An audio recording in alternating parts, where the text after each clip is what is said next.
Hello everyone, today I will show you how to insert a dynamic stamps to your PDF file using Adobe Acrobat Pro DC. Open your PDF file with Adobe Acrobat Pro DC, and this left side top bar, here you will find this tools option. Click on this and scroll down, here you will find this stamps option. Click here. Now click on this stamp arrow, and here you will find this dynamic stamps option. There are 5 kinds of stamps. You can access this confidential. I'll put it. And firstly, you have to sign in your stamps names, and your name will show here, or author name.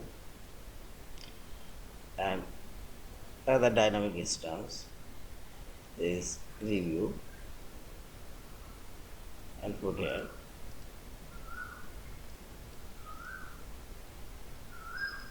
And see this.